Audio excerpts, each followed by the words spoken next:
Hello दोस्तों, कैसे आप सब लोग। उम्मीद करता हूँ अच्छे ही होंगे। तो यार आज हमारे लिए सबसे बड़ा दिन है क्योंकि आज है हमारी एनिवर्सरी। यस, ये एनिवर्सरी बहुत ही ज़्यादा स्पेशल है क्योंकि ये हमारी फर्स्ट एनिवर्सरी है। पिछले एक साल में जो सबसे ज़्यादा बेस्ट चीज़ हुई वो हुई दैट हमें आप लोग मिले जो हमारी वीडियोस देखते हैं, वीडियो को लाइक कमेंट करते हैं। तो सोचा कि आज का दिन भी आप लोगों के साथ पहले बिताना चाहिए। एंड आज मैंने जैसे ही जोमेटो ऑन किया, सबसे पहले तो मैं मार्केट गया क्योंकि बहुत सारी चीज़ें खत्म हो चुकी थी। एंड जैसे ही मैंने जोमेटो ऑन किया, फटाफट से मेरे पास पहला ऑर्डर आ गया। ये ऑर्डर किया था रोबिन अलावत ने। इन्होंने 2 वेजी ओवरलोडेड चीज़ी पिज़्ज़ा ऑर्डर किए थे। एंड आज तो मैं बहुत ज़्यादा लेट हो गया था क्योंकि आज मैंने 2:30 बजे क्लाउड किचन को ओपन किया क्योंकि दिन में मैंने सारे काम निपटा लिए थे। एंड उसके बाद ये ऑर्डर बनाना स्टार्ट कर दिया और बीच बीच में मम्मी भी मेरी हेल्प करवा रही थी आज के ऑर्डर में।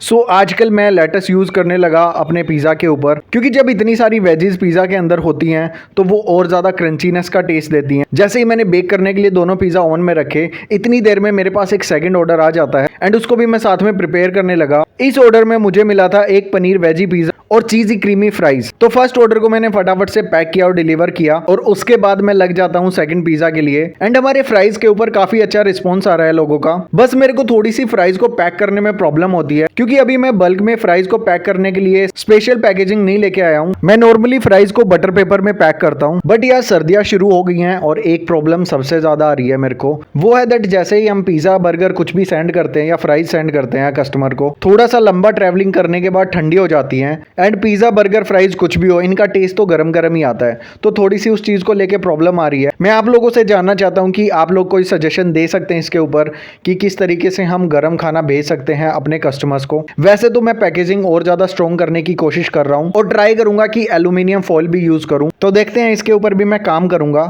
वैसे मेरे को और मम्मी को आज बनाना था बीट रूट और कैरेट का जूस क्योंकि हम नया मिक्सर लेके आए थे एंड हमने सोचा कि आज कुछ हेल्दी सा बनाते हैं। तो जैसे ही कुछ ऑर्डर से मैं फ्री हुआ, फटाफट से हमने सेटअप किया। इतनी देर में मम्मी बीट रूट और गाजर छील देती हैं। सो हम उनको बनाने लगते हैं। एंड भाई साहब कितना बकवास काम हो जाता है यार ये बनाते हुए। एक तो जूसर्स मेरे को वैसे पसंद नहीं है, इनमें से जूस कहीं ना कहीं गिर जाता है, कोई ना कोई बकवास चीज़ हो ही जाती है।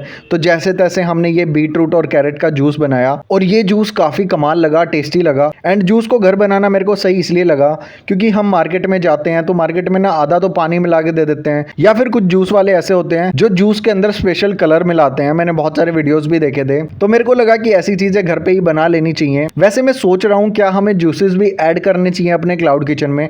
आप कमेंट सेक्शन में ज़रूर बताना इसके बारे में आप क्या कहना चाहेंगे। बाकी जैसे ही मैं जूस खत्म करता हूँ उसके बाद मेरे पास एक और ऑर्डर आ जाता है एंड फिर से इस ऑर्डर को मैं बनाने के लिए किचन में आ जाता हूँ। और मेरे को ये था कि यार आज फटाफट ना शाम तक ऑर्डर्स मेरे को कंप्लीट करने हैं। तन्नू मार्केट का कुछ काम निपटाने गई थी क्योंकि आज हमने तैयारियां भी करनी थी। फर्स्ट एनिवर्सरी है तो कुछ ना कुछ प्लान करना था। एंड इतनी देर में तन्नू भी मेरी हेल्प करवाने के लिए आ जाती है। और काफ़ी दिन बाद मैंने बर्गर्स को ऑन किया है अभी कुछ दिन से क्योंकि हमारे जो ईट एंड बाइट के बर्गर्स हैं वो ज़्यादा सेल होते थे पहले भी, बट बीच में मैंने ऑफ कर दिया था क्योंकि तन्नू मम्मी के पास गई थी तो सारी चीज़ें हैंडल करना मुश्किल हो जाता है। तो आज घर पे तन्नू थी तो मैंने कहा कि चलो बर्गर्स भी ऑन कर देते हैं। एंड हमारे पास आज ना ऑर्डर्स पे ऑर्डर्स आते जा रहे थे। मतलब आज कुछ ऐसा स्पेशल डे भी नहीं था, फिर भी बहुत सारे ऑर्डर्स आ रहे थे बार बार। एंड लोगों के कॉल भी आ रहे थे साथ साथ कि लाइक हमने ऑर्डर प्लेस किया है, ये चीज़ कर दीजिए, ये चीज़ कर दीजिए। तो एक तरफ तन्नू ऑर्डर्स बनाने लगती है एंड मैं साथ के साथ देख रहा था कि उन ऑर्डर्स को अच्छे से हैंडल करूँ। एंड मेरे पास एक कस्टमर का ऑर्डर आया जिन्होंने अपनी मम्मी के लिए पिज़्ज़ा ऑर्डर किया था, वो भी पनीर वेजी पिज़्ज़ा। एंड उन्होंने कहा कि पिज़्ज़ा क्रंची होना चाहिए, स्पाइसी नहीं होना चाहिए एंड पिज़्ज़ा के अंदर कैप्सिकम का यूज़ नहीं कर सकते। तो मैंने कहा ठीक है, जैसा आप बता रहे हैं उस तरीके से आपका पिज़्ज़ा बन जाएगा। तो मैंने उनकी मम्मी के लिए पनीर पिज़्ज़ा बनाया। एंड वैसे तो हम पनीर पिज़्ज़ा में मिंट मेयोनीज भी डालते हैं बट मैंने उसका यूज़ नहीं किया क्योंकि वो थोड़ी सी तीखी होती है और मुझे ये लगा कि कस्टमर को यार तीखा पसंद नहीं है तो फिर इतना तीखा क्यों बनाना इस चीज़ को। तो फटाफट से ये ऑर्डर मैंने सेंड कर दिया। और अभी मैंने शॉर्ट्स में एक हीरो कस्टमर नाम से सीरीज भी चला रखी है जिसमें मैं एक्सपीरियंस शेयर करता हूँ उन कस्टमर्स का जिनके ऑर्डर्स कुछ अलग तरीके के होते हैं। एंड आज इतने सारे ऑर्डर्स आ रहे थे, शाम तक हमारी मोस्टली चीजें स्टॉक आउट होने वाली थी क्योंकि बीच में मैंने देखा पनीर खत्म हो चुका है। मैं भाग के दुकान से पनीर लेके आया। एंड हमें यह था कि शाम की तैयारियां भी करनी है, हमें फटाफट से रेडी भी होना है क्योंकि आज हमने एक रेस्टोरेंट में बुकिंग की थी। हमारे 15-20 गेस्ट आने थे, तो हमें वहां भी सेलिब्रेट करने के लिए जाना था, इसलिए भी क्लाउड किचन का काम हम जल्दी जल्दी समेट रहे थे। एंड मुझे पता ही नहीं चला कि हमारे कैमराज की बैटरी ऑफ हो गई। मैंने देखा मेरे कैमरा की दोनों बैटरी जो है वो डेड हो चुकी हैं। उनको एक्चुअल में मैं चार्ज लगाना भूल गया था ऑर्डर्स के चक्कर में। तो फिर मेरे को लगा कि अभी टाइम भी नहीं है शूट करने का। मैंने फटाफट से ऑर्डर्स के ऊपर ध्यान दिया एंड मेरे पास 5-6 ऑर्डर्स इकट्ठे आ चुके थे और शाम भी हो चुकी थी क्योंकि हमें भी अपने फंक्शन के ऊपर जाना था।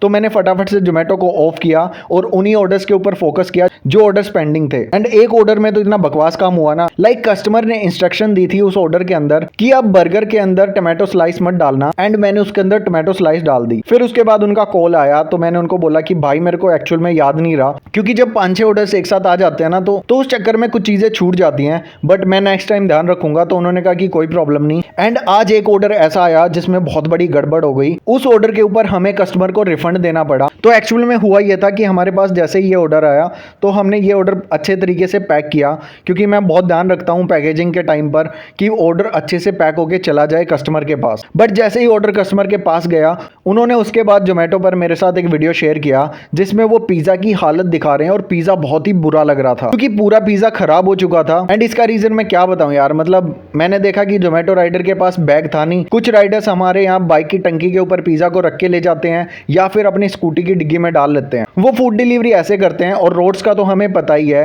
तो वो पिज्जा जरूर हिलता हुआ जाता है। एंड इसी चक्कर में मैंने कस्टमर को 157 का रिफंड भी दिया, क्योंकि यार अब कस्टमर की क्या गलती है, उनका तो फूड मूड खराब हो गया। बट मैं रिक्वेस्ट करूंगा जो भी जोमेटो राइडर हमारी वीडियो देखता है, यार प्लीज आप लोग जोमेटो बैग कैरी करो और हम भी अपनी तरफ से ट्राई करेंगे कि अपनी पैकेजिंग को और ज़्यादा स्ट्रॉन्ग बनाएं ताकि कस्टमर के पास अच्छा खाना पहुंचे। क्योंकि शायद हम दोनों एक ही मिशन के लिए काम कर रहे हैं कि अपने कस्टमर के पास अच्छा खाना पहुंचे। क्योंकि कोई भी इंसान कहीं से भी फूड ऑर्डर करता है तो उसे बहुत ज़्यादा मन होता है उस चीज़ को खाने का, और जब उसके पास वो चीज़ बहुत ही बकवास तरीके से पहुंचती है तो उसे सबसे ज़्यादा गुस्सा आता है। तो आज के सारे ऑर्डर्स हम कंप्लीट करते हैं एंड उसके बाद हम रेस्टोरेंट गए जहां पर हमने एक छोटी सी पार्टी अरेंज की थी। एंड वहां जाकर हमने केक कट किया, काफ़ी ज़्यादा मज़ा आया। एंड ये साल बहुत ही ज़्यादा स्पेशल रहा मेरे और तन्नू के लिए। एंड हम दोनों ने इस साल काफ़ी सारे ऐसे एक्सपीरियंस किए जो नॉर्मल नहीं थे, और देखते ही देखते पूरा साल बीत गया। एंड जो बेस्ट चीज़ मिली वो थी आप लोगों का साथ। लाइक आप लोगों ने हमारी जर्नी को इतना ज़्यादा प्यार दिया। मतलब अपने 4 लाख सब्सक्राइबर्स होने वाले हैं यूट्यूब के ऊपर, वो भी सिर्फ 3 महीने के अंदर। एंड 17 करोड़ से ज़्यादा व्यूज़ हो चुके हैं एंड आप सब लोगों के हज़ारों मैसेज आ चुके हैं। तो ये चीज़ इस साल हमारे लिए काफ़ी ज़्यादा स्पेशल है एंड उसके लिए हम आप लोगों को थैंक यू बोलना चाहेंगे। यहीं पर आज के व्लॉग का एंड करते हैं। होप आप लोगों को आज का व्लॉग पसंद आया होगा। पसंद आया तो लाइक एंड शेयर ज़रूर करना। मिलते हैं कल के व्लॉग में। Bye bye.